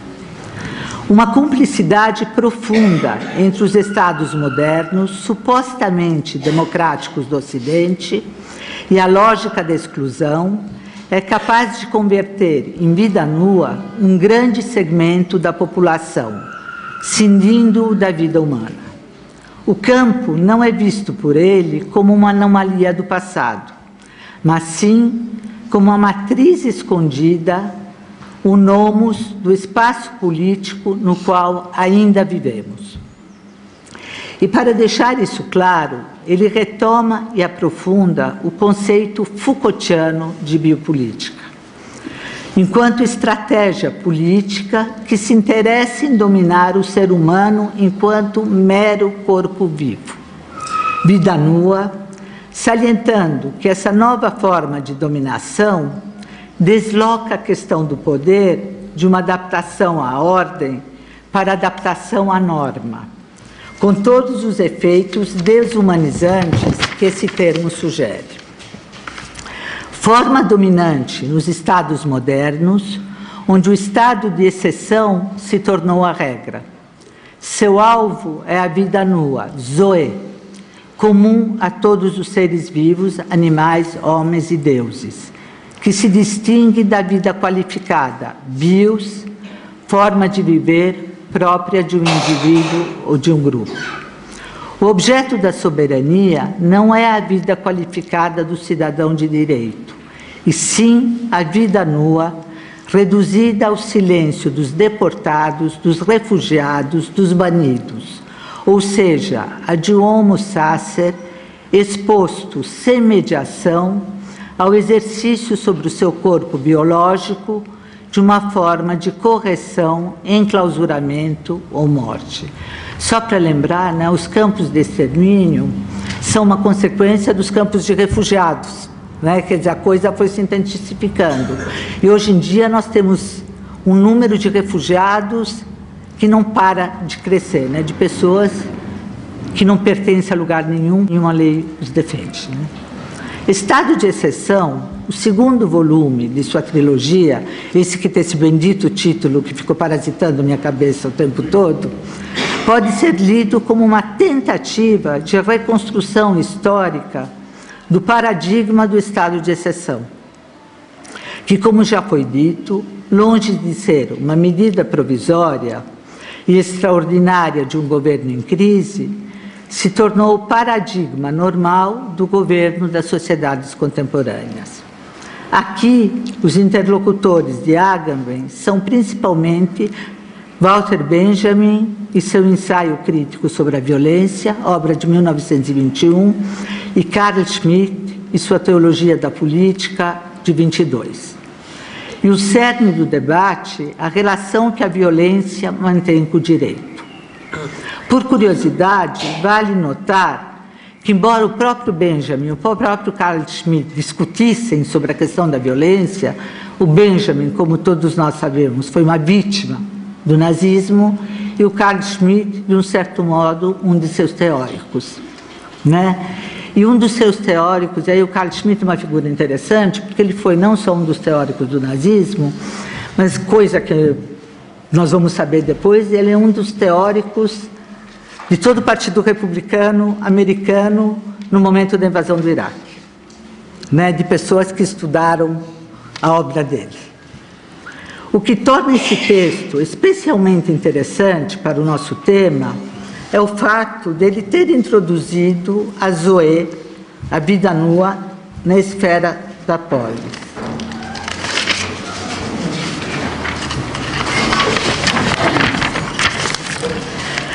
Antes da modernidade, o soberano era o único a exercer a exceção, já que só ele tinha poder sobre a vida nua.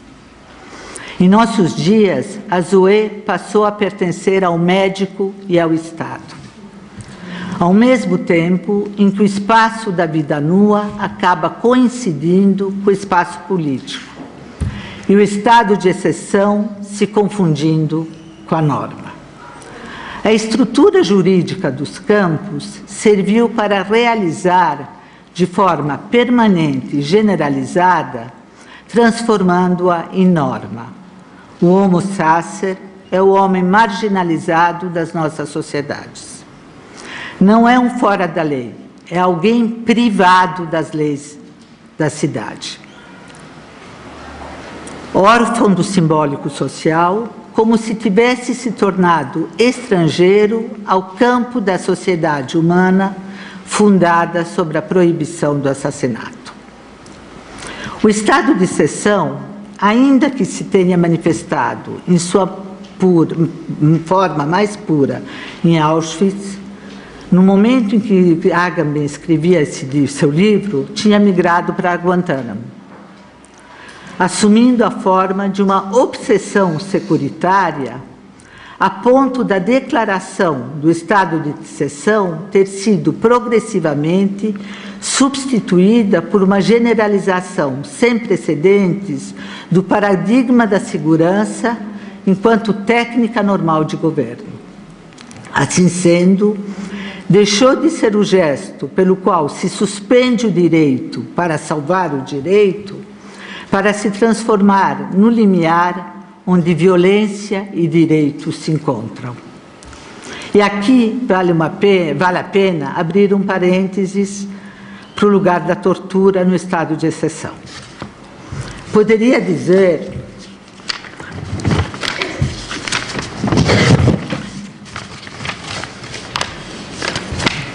que a tortura sempre existiu entre os humanos, né? Porque só os humanos torturam, né? Os animais não torturam.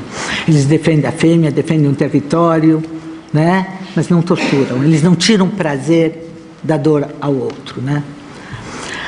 Então, embora a tortura sempre tenha existido, na Idade Média existiu, a igreja torturava, nesse momento ela mudou de feição, a tortura, né? Nesse momento de segurança máxima, ela reveste a forma de uma violência de Estado, né? Na medida em que é exercida por agentes do Estado em nome de um suposto bem comum, né? O que me faz dizer que a tentação do bem é sempre o caminho mais curto para o pior, né? A tentação do bem é perigosíssima, tanto na política quanto na clínica, né? Enquanto a gente não souber o que o bem do outro, está de bom tamanho. Atingindo, então, não só o corpo, como a psique daquele que é torturado. E ainda que a tortura seja, stricto sensu, proibida nas democracias ocidentais, pelo direito internacional desde 1949, o fato é que essas democracias continuaram torturando desde o final da Segunda Guerra, fora de suas fronteiras no primeiro momento, na Indochina, na Argélia, no Vietnã, e exportaram seus especialistas para a América Latina, como para o Brasil. Mas hoje em dia é mais do que isso, visto que desde o 11 de setembro surgiram teorias de legitimação da tortura, através de uma reinterpretação dos textos jurídicos, né? Ou seja, a exceção voltou para dentro da lei. Desde então, não é a tortura que se tornou nova, e sim sua legitimação. Legitimação, em grande parte, fruto da leitura da obra de Carl Schmitt. Resumindo, Estou perguntando a obra de quem? do Carl Schmitt, desse com quem eu também conversa. Resumindo, podemos dizer que, para o autor, a estrutura da política ocidental não é a palavra e sim o banimento. E já que toda autoridade é potencialmente autoritária, considera chegada a hora de pensar num outro direito que nos permita reencontrar o verdadeiro sentido da política, pois para ele é realmente política a ação que rompe o laço entre violência e direito. No terceiro volume de sua trilogia, O que Resta de Auschwitz, ele trabalha o Estatuto do Testemunho, fundamento, segundo ele, da nova ética pós-Auschwitz. Aqui vale a pena pontuar dois aspectos, a meu ver, extremamente importantes. O primeiro diz respeito à resistência que representou para aqueles que viveram nos campos manter uma relação com a linguagem, seja na forma da literatura de testemunho, seja preservando poesias e textos literários que uns recitavam para os outros. E quando a gente lê grande parte dessa literatura de testemunho, a gente vê um recitando que lembrava da Divina Comédia, o outro, a Natália Ginsburg, no Gulag, recitando Pushkin para todo mundo, ou seja, o lugar da palavra, da poesia, da escrita. O Semprum fala disso também, que eles escreviam em qualquer canto. E o segundo desafio que representou para os analistas escutar o trauma inenarrável dos que voltaram para o inferno.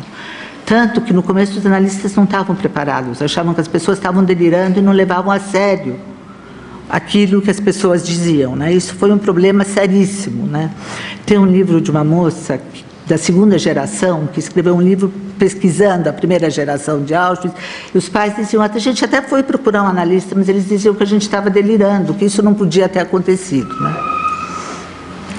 Com o final da Segunda Guerra, os analistas foram convocados a criar estratégias de atendimento aos sobreviventes e pensar, teoricamente, o que ouviam.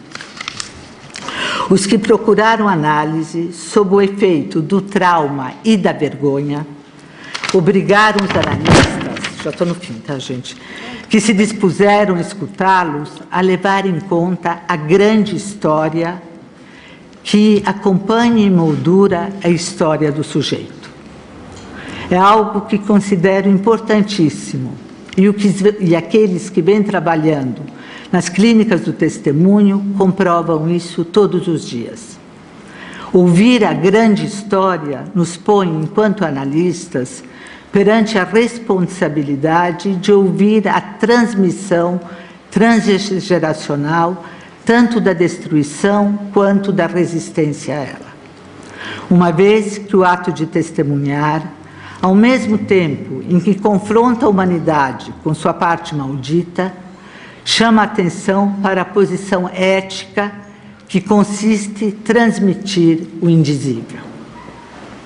Para concluir, e voltando a Freud, convém lembrar que a lei jurídica é um mero efeito da lei simbólica, que constitui seu suporte, seu fundamento e sua condição, uma vez que o direito emana de uma lei fundamental, ainda que não escrita, cuja eficácia se propaga através dos textos de lei que se deslegitimam de uma lei primeira, simbólica, condição da existência das demais.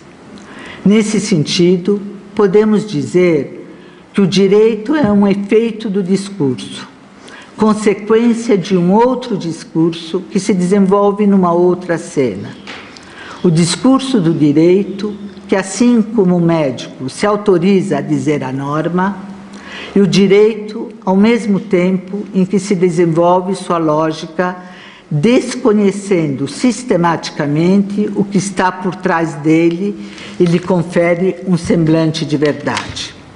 O direito ignora o sofrimento e a subjetividade. E nós, analistas, trabalhamos justamente com o sofrimento e a subjetividade.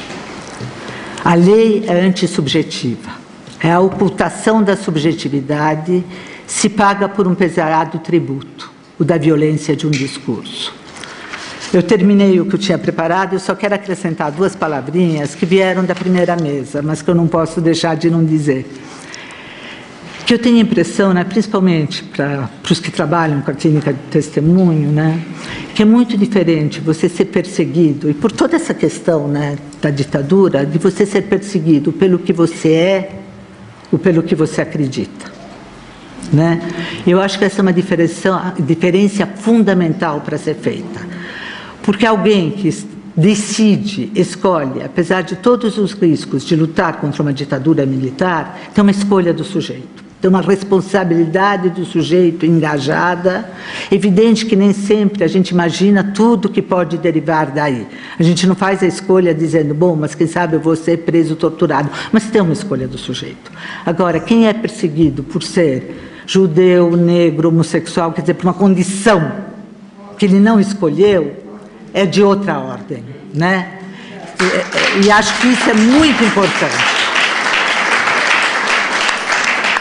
E a segunda coisa, né, que é algo que me diferencia do que foi dito na mesa, mas que eu gostaria que a gente pudesse pensar junto, né, que acho que a clínica do testemunho e a clínica daqueles e a dor daqueles que testemunham, talvez para mim se coloque muito mais no lugar da filia do que da fratria, né, no sentido que me parece que a ética da amizade e a ética da psicanálise talvez estejam muito próximas nessas situações de dor extrema, né? Não adianta ficar mantendo o lugar do analista neutro na escuta neutra. Acho que a gente tem que descer a campo, né, com esses pacientes numa ética da amizade. Obrigada.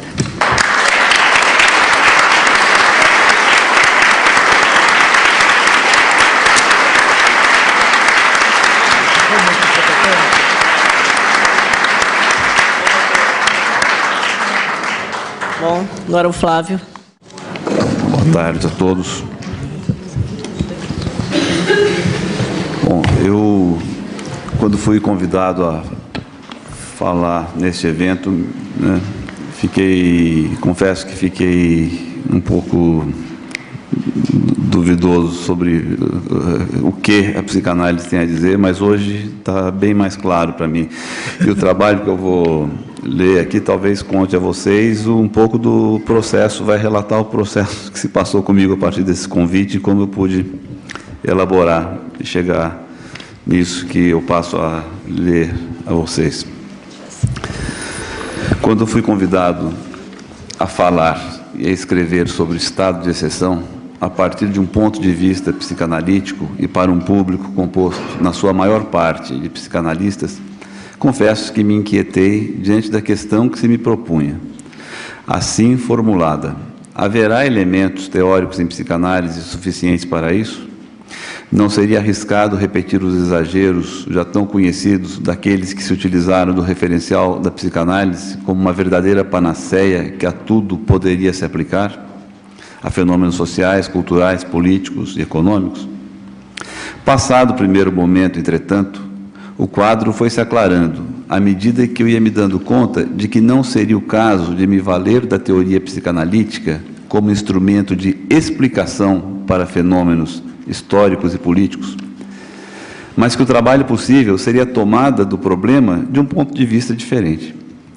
O posicionamento epistemologicamente legítimo do psicanalista seria em um lugar distinto daquele do cientista político, do historiador ou do jurista.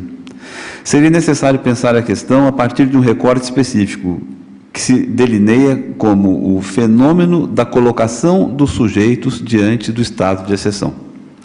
E a partir daí foi que eu pude nomear essa fala, esse texto, né, nesta mesa que é Lei e Estado de Exceção, como Estado de Exceção e Desamparo. Foi esse o título que eu dei ao trabalho.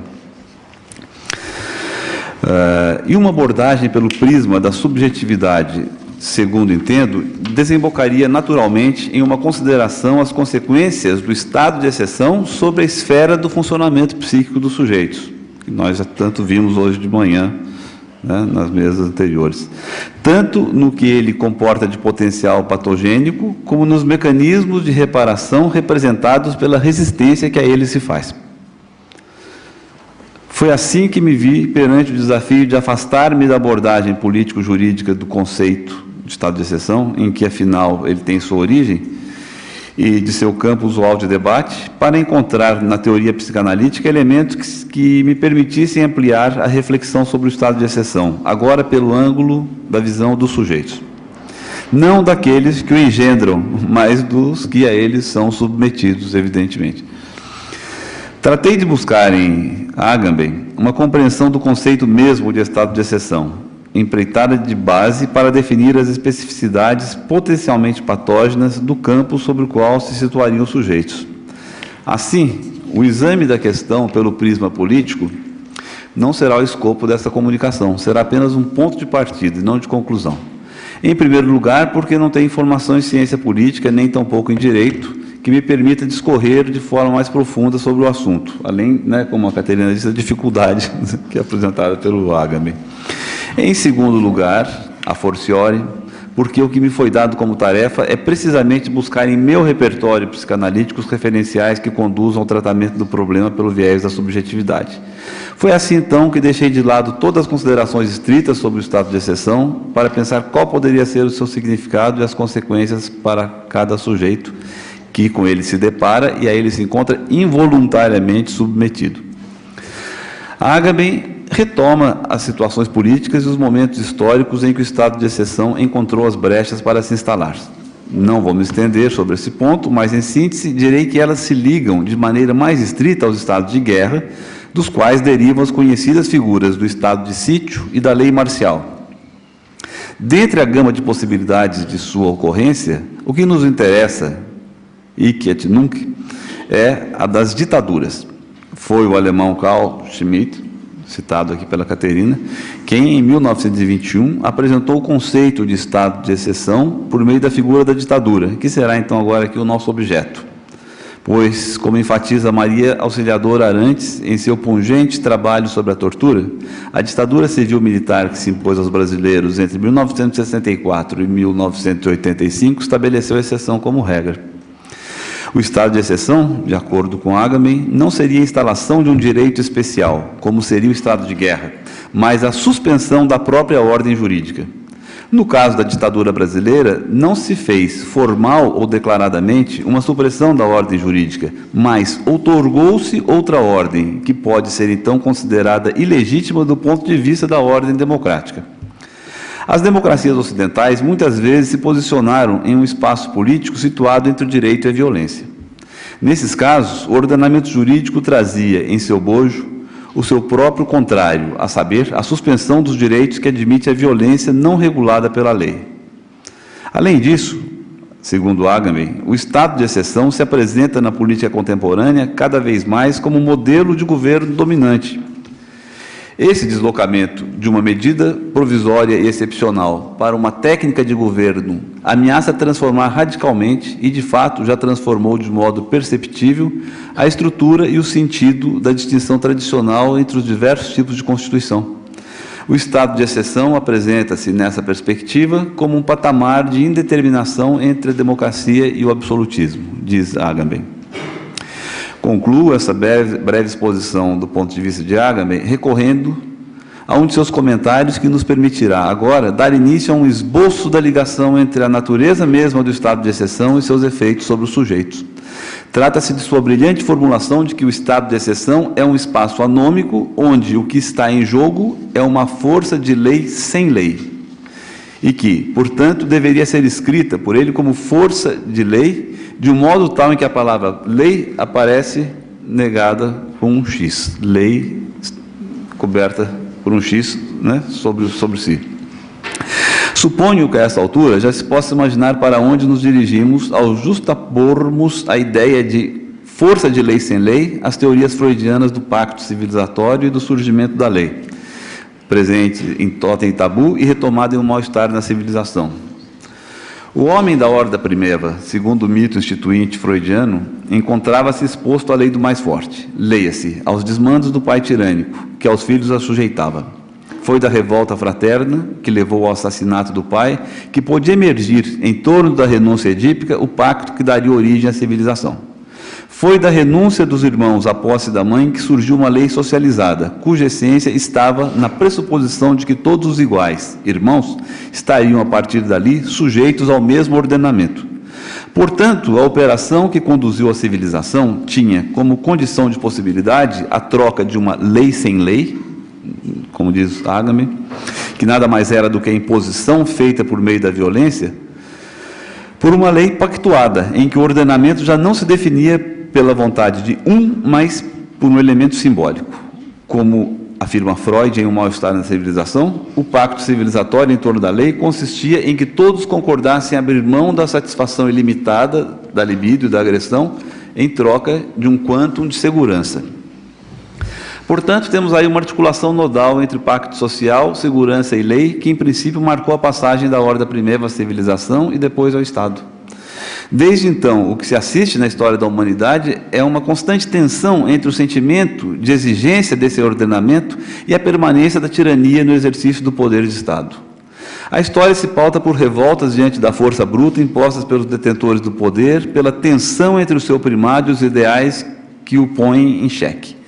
Não vamos nos deter aqui para realizar um percurso através da história política das civilizações, nem faremos um levantamento das teorias que buscaram desvendá-la criticamente.